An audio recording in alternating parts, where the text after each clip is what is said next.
Hello बच्चों, let's read this question. Which one directly transfer electron to NADP plus during light reaction. हमसे यहाँ पे पूछा है कि कौन डायरेक्टली ट्रांसफर करता है इलेक्ट्रॉन को NADP प्लस में ड्यूरिंग लाइट रिएक्शन. तो इसके लिए हमें क्या समझना जरूरी है? इसके लिए हमें समझना जरूरी है non cyclic photophosphorylation. Non cyclic photophosphorylation. Phosphorylation. Non cyclic photophosphorylation में मेनली होता है, दोनों सिस्टम इन्वॉल्व होते हैं. फोटो सिस्टम 1 भी इन्वॉल्व होता है और फोटो सिस्टम 2 भी इन्वॉल्व होता है. ठीक है, दोनों इन्वॉल्व होते हैं. लेकिन सबसे पहले यहाँ पे क्या होता है? यहाँ पे होता है फोटो सिस्टम 2. फोटो सिस्टम 2 हुआ PS2. PS2 PS2 में क्या होता है? P700 nanometre chlorophyll. PS1 की जो वेवलेंथ होती है 700 नैनोमीटर होती है. तो यहाँ से क्या आते हैं? सनलाइट से एनर्जी आई तो क्या हुआ? ये यहाँ से इलेक्ट्रॉन क्या हुआ? उछल के भागा.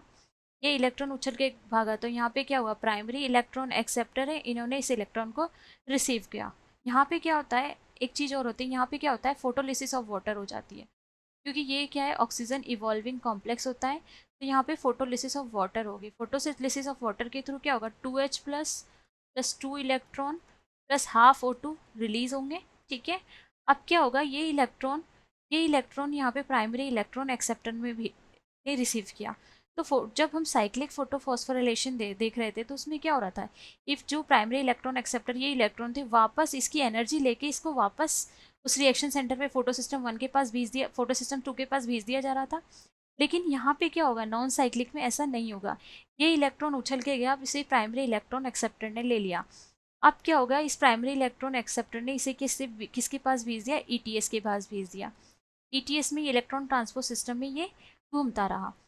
अब क्या हुआ? इस इलेक्ट्रॉन को इलेक्ट्रॉन ट्रांसपोर्ट सिस्टम में घूमते घूमते इसको कहीं जाना था, अब इसको स्टेबिलिटी चाहिए थी, तो यहाँ पे इसको क्या दिख गया? इसको दिख गया दूसरी तरफ PS1. PS1. अब क्या हुआ? PS1 पे भी एनर्जी आ रही थी, लाइट की एनर्जी तो PS2 और PS1 दोनों पे आ रही थी. तो ये वाला जो इलेक्ट्रॉन था PS2 का इलेक्ट्रॉन, तो डायरेक्ट क्या हुआ? यहाँ पे ATP बनी, ADP और इनऑर्गेनिक फॉस्फेट, और ये कहाँ चला गया? वापस PS1 के पास चला गया इलेक्ट्रॉन. लेकिन जो PS1 के इलेक्ट्रॉन है ये अब एक्साइट हो गए.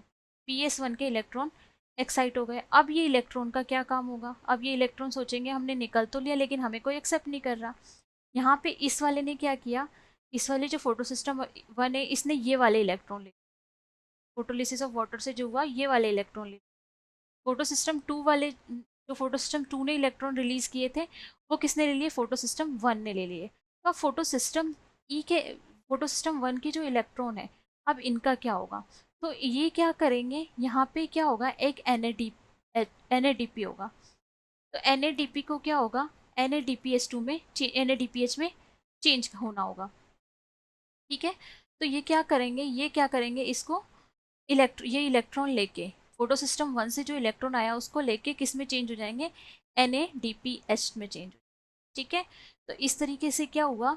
इसने हमसे क्वेश्चन भी क्या हुआ? Which one directly transfer electron to NADP plus during light reaction. तो यहाँ पे हम non cyclic photophosphorylation light reaction में यही देख रहे हैं. तो फोटो सिस्टम 1 से जो इलेक्ट्रॉन गया उस वही NADP प्लस के पास गया, उसी को NADP प्लस ने NADPH में चेंज करने के लिए यूज़ किया.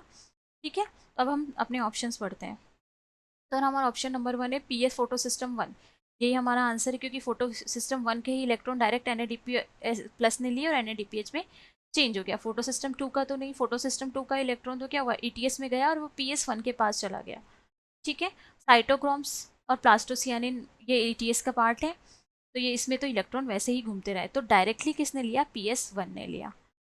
तो this is the correct answer for this question. Best of luck.